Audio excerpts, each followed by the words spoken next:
everyone. All right, we're going to pick back up with, by the way, and I said Gabbard is at 1%, Castro's at 1% as well. Thank you, Dana, and good evening. You know, just a few days ago, we were reminded and inspired by our fellow Americans in Puerto Rico that public service is not fundamentally about any of us. It's about you and your family. Stop. Julian, I'm sorry. Let's talk about Puerto Rico if you want to talk about Puerto Rico. And the answer is that the Puerto Rican government, which opposed President Trump, went out and there are thousands, tens of thousands of bottles of water that were not given to the people of Puerto Rico. And I am a Puerto Rican. And were not given out to the people. My family on the island did not get water because the government of Puerto Rico didn't like President Trump and wanted to have something to use against him and said, hey, we're not going to allow this so that we can make a political point. That's corruption. So don't tell me about Puerto Rico and its government with a governor who just got ousted because of the corruption, because of the fact that he wasn't giving water to the people who needed it. And I didn't hear the Democrats come out and say, hey, he's got all this water. We know it's there. It's been given. Why isn't it given out to the people? I'm sorry, that's wrong. But please do continue. I want you to know that if I'm elected president, that I will work hard every single day so that you and your family can have good health care when you need it, so that your children and grandchildren can get a good education, so that they can reach their dreams, and that you can have good job opportunities, whether you live here in a big city like Detroit or in a small town in our country. Stop again. Okay, so Julian, let's remember, you're just saying exactly what President Obama said. It's hope, it's change, it's Obamacare, it's the Obama stimulus. You just said the same things. You want everyone to have health care. We have it. Matter of fact, isn't that what Obamacare was supposed to do? Wasn't Obamacare supposed to give everyone perfect health care and make sure it was affordable for everyone? That's why it's called the Affordable Care Act. And you're telling me that, well, that didn't work. Well, the Democratic solution is the solution. You're now telling me it doesn't work. Why do I believe the Democratic solution of single payer is going to work? Let's think about that logically. You're saying, don't worry, follow Democratic policies, you'll be okay. We followed Democratic policies and we're not okay. So something seems to be fundamentally wrong with this. But let me go back to your time. I know we have a wonderful, special nation, but that too many people are struggling. And I know what that's like too. I grew up with a single mom in a poor neighborhood. But like many of you, I don't want to make America anything again. I don't want us to go backward. We're not going back to the past. We're not going back where we came from. We're going to move forward. We're going to make America better than it's ever been in the years to come. Let's do that together. Okay, let's go back to the commentary. I have very little time. So there's nothing wrong with making America great again. That doesn't mean you're moving backwards. That just means that you're attaining something you had before, which is greatness. And there's nothing wrong with that. But let me also ask you, again, what is it that you're moving forward to? Is it to socialism so we can become more like Venezuela? Is it towards progressivism? Is it towards gender identity politics? What is it that you want to move America to? You're saying we're not great. You're mimicking the words of Andrew Cuomo, Governor Andrew Cuomo of New York, who said that America was never great. Okay, then tell me, what is your goal? What is the end goal here? Where are you going to bring America to? He didn't answer that, and I would have to question, why won't you answer that? Well, I think we all can understand why. But let's go on to the next person, Andrew Yang, who's at 1.6%. Andrew Yang. If you've heard anything about me and my campaign, you've heard that someone is running for president who wants to give every American $1,000 a month. I know this may sound like a gimmick, but this is a deeply American idea, from Thomas Paine to Martin Luther King to today. Stop. Okay, no, it is not. It is a gimmick. You're wrong, Andrew Yang.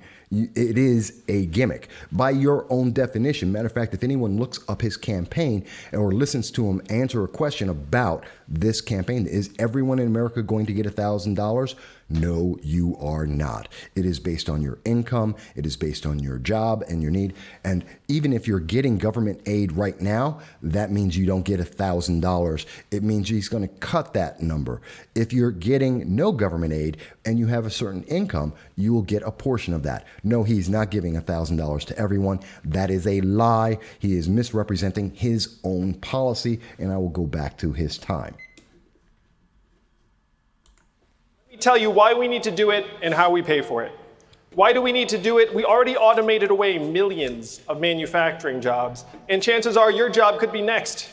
Stop. Let's go back to it. Why did we automate the jobs?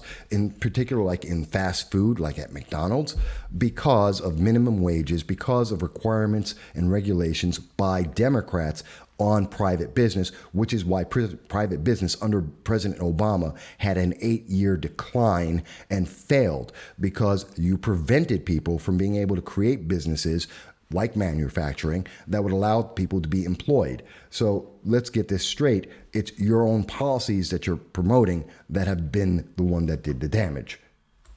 If you don't believe me, just ask an auto worker here in Detroit. How do we pay for it? Raise your hand in the crowd if you've seen stores closing where you live. It is not just you. Amazon is closing 30% of America's stores and malls and paying zero in taxes while doing it. We need to do the opposite of much of what we're doing right now, and the opposite of Donald Trump is an Asian man who likes math. So let me share the math. $1,000 a month for every adult would be $461 million every month right here in Detroit alone. The automation of our jobs is a central challenge facing us today. It is why Donald Trump is our president, and any politician not addressing it is failing the American people. All right, let's stop. All right, I'm getting my time. Okay, you didn't address how do you pay for it. You said, let me tell you, why do we need it and how do we pay for it? You didn't. Then you said, I'm an Asian man who does math. Well, let's finish the math equation. Because yes, you said 461 million. That's $5.5 billion for Detroit alone. Where does that money come from? You didn't answer that. And that's an important question, because if you actually do the math, it's $3.1 trillion for the United States if everyone got $1,000, which they won't. Approximately $1.7 trillion based on your math on who gets money and who doesn't. And where does $1.7 trillion in new spending come from? That would mean that America's going to be spending about $6 trillion a year. We bring in about $3.8 trillion in taxes. Where is the extra money coming from? Are we printing it, which would devalue the money and therefore cause hyperinflation and make the United States a Weimar Republic? Are we going to super tax the poor, the middle class, to be able to make up this difference? I'm sorry, Mr. Asian man who does math, finish the math equation and answer the questions you raised yourself. Stop playing with the American people. We are paying attention. Let's go on to the next candidate, Cory Booker. What a good one this is. Also tied at 1.6%. Thank you, Dana. Last week, the President of the United States attacked an American city, calling it a disgusting, rat-infested, rodent mess. Stop. Okay, I got to go into this. You're talking about Baltimore. Don't say an American city so that you can make people think it's all over the place and he's attacking everywhere. He attacked one city, Baltimore, which is described as a rat-infested city. That is a fact. They did a documentary that showed up on PBS in 2018 talking about the rat infestation of the city. So to describe it as it has been put in a documentary is a fact. It is a fact that the city has had 3 mayors that have had issues with corruption and had to resign or leave because of corruption and criminal acts. So yeah, it's a mismanaged, bad city that is high crime, 191 homicides this year alone, one of the most dangerous places in America, according to I believe it was CNN's poll itself. So, yes, that's not racist. That's a fact. If you don't like the fact, that's another thing altogether. And by the way, how would you describe San Francisco, where human feces fills the city and homelessness is rampant? If I say it's homeless, it's a capital of homelessness. If I say it's a capital of human feces on the ground, which are factual statements, does that make me racist? No. By the way, what is the race of Baltimore? What's the race of New York City? What's the race of Los Angeles? They don't have races. They're cities. They're not people. So stop playing games with the public. Let's go back to his words. Nation that understands that these tired, old language,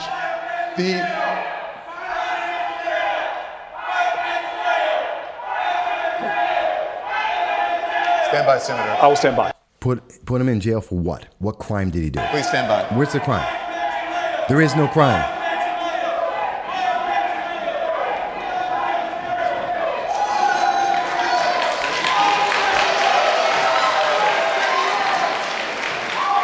A very disrespectful outburst by the Please continue, crowd. Senator. Thank you very much. Donald Trump, from Charleston to Baltimore to even the border, is using the tired old language of demagogues, of fearmongers, of racists to try to divide our country. It is not demagoguery. It is not racist. It is not fear-mongering to say a fact. If a fact exists, it is not demagoguery. The Baltimore Sun reports that there are 191 homicides in Baltimore, in particular, 34 of them in the Western Baltimore district of Maryland 7, which is for Elijah Cummings. That is a fact. That is not racist. It doesn't matter whether Cummings is black, white, Hispanic, or anything else. It doesn't matter if the residents, which happen to be about 55% black, it doesn't matter, because the fact is they have 191 murders, homicides in Baltimore, and 34 of them in the district of Elijah Cummings. That is a fact. That's not fear-mongering. These are facts. Stop trying to use emotional politics. Keep going. Against itself. We know who Donald Trump is, but in this election, the question is, who are we as a people? We have serious problems in America. We have deep wounds and seriously, deeply rooted challenges. Okay, stop. We do have deep wounds, which are from the Democratic Party constantly reminding us about racism. Everything is racist. To say that there is a fact is racist. To say that you have an opinion is racist. If you don't agree with the Democratic Socialist gender identity politics, then it's all racist. It's all sexist. It's all an ism, and there's a problem. That's being promoted by the Democratic Party. That's not the American people. There is a difference, and we should note that. Go on. Desperately need to heal as a nation and move forward. Because we know in this country that our fates are united, that we have a common destiny. The call of this election is the call to unite in common cause and common purpose. That's how we will beat Donald Trump. That's how I will beat Donald Trump. And as your president, that's how I will govern and move us forward together. I truly don't believe so. Senator Kamala Harris. This is an inflection moment in the history of our country. I think we all know that. This is a moment in time that is requiring us each as individuals and collectively to look in a mirror and ask a question. That question being, who are we? Stop. Yes, who are we? Who are we as Americans? Are we socialists? Because that's not what America was created on. Are we all racist? Because that's not what America is. You're implying the negatives here, but let's hear what is it? What are you? Well, we'll find out in just a second. And I think most of us know that part of the answer to that question is we are better than this. So this then becomes a moment that we must fight for the best of who we are. And fight, of course, we will. And this is not a new fight for us as Americans. We have always been prepared to fight for our ideals. We have always been a nation that fights for the best of who we are. And I'll tell you, I come from fighters. My parents met when they were active in the civil rights movement. My sister Maya and I joke, we grew up surrounded by a bunch of adults who spent full time marching and shouting about this right thing. there. Okay, so we're seeing, you said a lot of things there.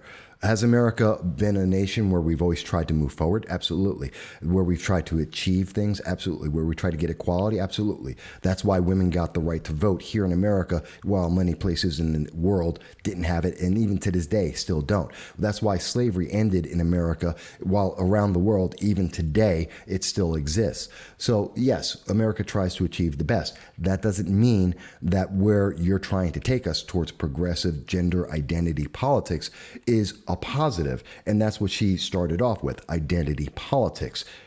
That's not American. We're not based on that. We're not limited to that. People are more than just their identity. I'm more than just my skin tone. I am more than just my heritage. I am a human being who thinks and has ideas. So we should respect that. She also brings up the fact that her background is political activism, protesting. And she's so, maybe because she was born into this environment where she's dealing with nothing but adults who are protesting, she doesn't realize we won. You are a United States senator. That's what they were protesting for, the ability for you as a woman and a person of color to be able to be a senator and to be a candidate for the United States presidency, something that was unheard of in the generations before. You won. And now you're still protesting and you're still saying, well, it's still unfair. Why is it unfair? You won. Because of the very fact of the success that you have had, you won. Why is it unfair? Why is it still something that's a problem? I don't understand it. Let's go back. Justice. And I am prepared to march with you, to fight with you for the best of who we are, and to successfully prosecute the case of 4 more years of Donald Trump and against him. Okay, and you had to throw that little bit out there because you forgot, because you're just throwing out bullet points at this point. But let's add in one thing. And by the way, Kamala Harris is at 11%. She's number 4 in the list according to Real Clear Politics, and she is one of my 2 choices that I believe will be vice president and or president for the Democratic Party. She's going to be one of the faces that are going to be out there saying, I'm a woman, I'm a person of color, and I'm going to try and beat the evil, racist, sexist Donald Trump and Republicans. I don't believe in that, but that's the message that I'm getting from the social justice warriors of the Progressive Party of the Democratic Party. That doesn't mean all Democrats. It means that faction, that fringe. But I have to ask you, what are you really offering? Again, all of these candidates we're hearing over and over again, we're going to take America somewhere. Where are you going? Again, this is the hope and change. This is the transition.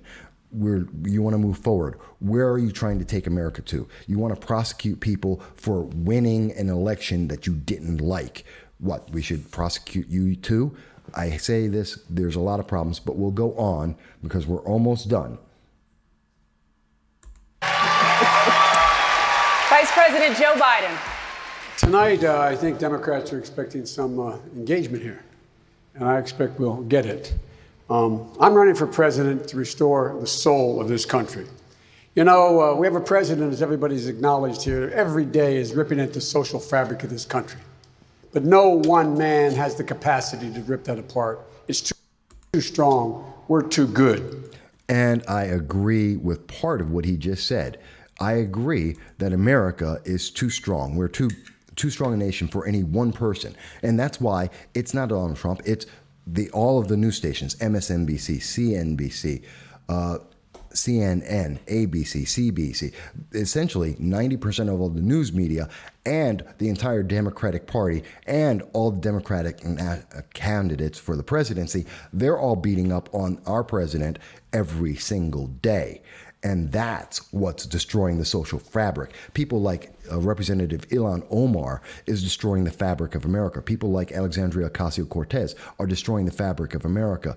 The push for the Democratic Party to become more like Alexandria Ocasio-Cortez, Ilhan Omar, Rashida Tlaib, the squad, that's destroying America. And it's not one person doing that. That's an entire party with an entire news media behind them. So you're right, Joe. It's not one person. It is your party and the ideals of your party. But we will go on. Just look at this stage, made up of very diverse people from diverse backgrounds. Went on to be mayors, senators, governors, congresswomen, members of the cabinet, and yes, even a vice president. Mr. President, this is America. Stop. And we are strong and great because of this diversity.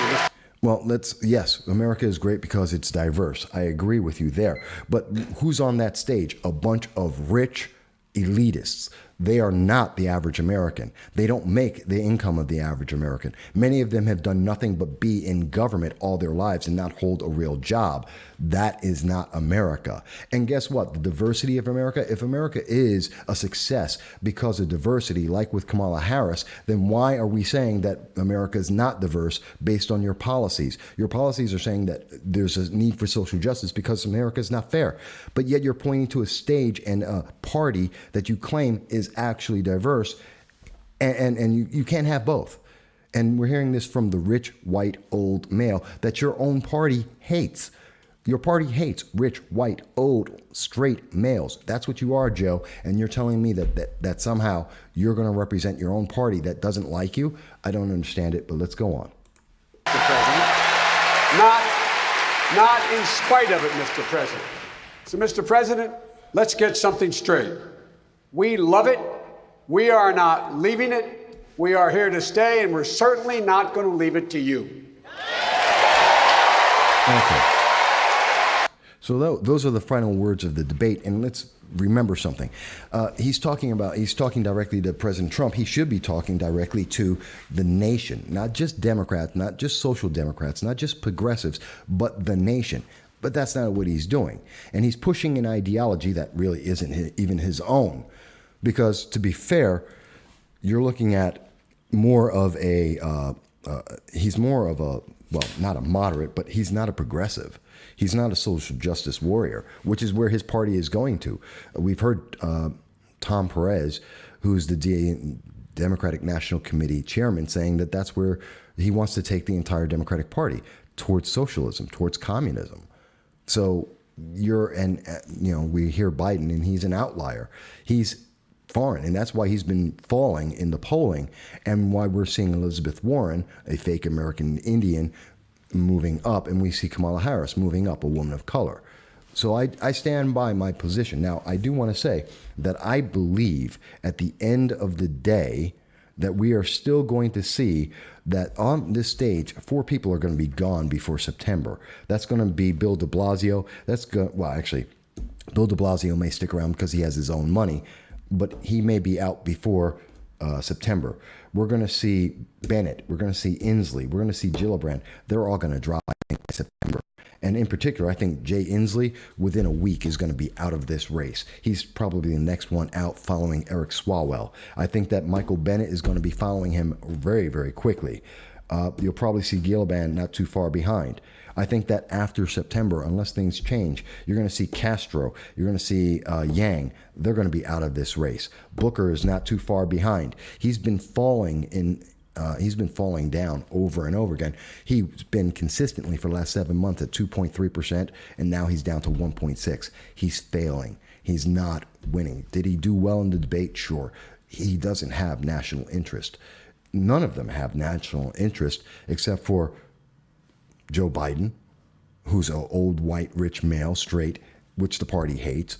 You've got Bernie Sanders, who is his counterpart. He is a communist, rich, white, straight male, and that's going to get him kicked out because he has too much success. He was bought off by Hillary Clinton. He's out, and they both have been falling in the polling. We see Elizabeth Warren moving up because of her fake credentials that allowed her to make a success so much that she gets $400,000 for teaching one class, makes her part of the 1%. And you have Kamala Harris, who is a woman of color. And that's all she really needs in the gender identity politics of the Democratic Party today. Guess what? I ask again, has anyone on this stage donated even $1 voluntarily to the IRS, even as they ask you, the American people, to pay more in taxes? Has any of them, they're talking about single-payer health care. Well, let's think about it. They also said that they supported Obamacare and said that that would be perfect and answer all the problems. And it failed, just like Republicans and conservatives told you it would. And they're telling you that you're going to be able to keep your doctors and keep your health care, even though they're telling you at the same time that it can't exist in a single-payer environment. I'm sorry, that doesn't make sense. They're promising you gimmicks like trying to buy you for $1,000 that they won't give you for money that doesn't exist. And if you really wanted to have some fun, Mr.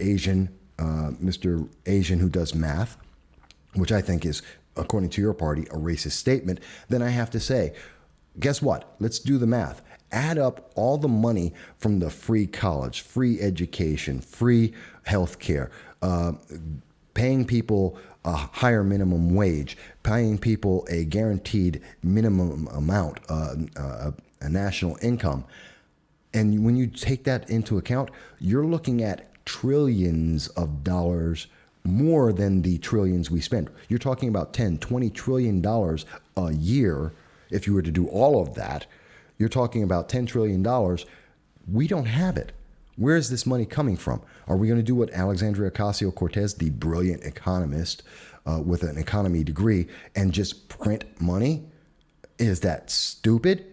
Well, these are my thoughts about it. I've gone on for a little while. I hope you found it interesting of my commentary about the first opening statements on the Democratic July 2020 debate, night number 2. Tell me what you think I got right. What did I get wrong? What did I not understand in the opening statements that these candidates have mentioned?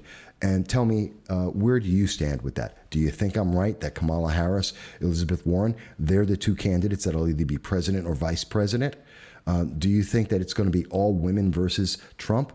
Do you think they're going to use the gender and identity cards to try and win the election? And should they? Well, we'll find out soon enough. I thank you for being here with us. I hope you had a great time, and I look forward to speaking with you again very, very soon.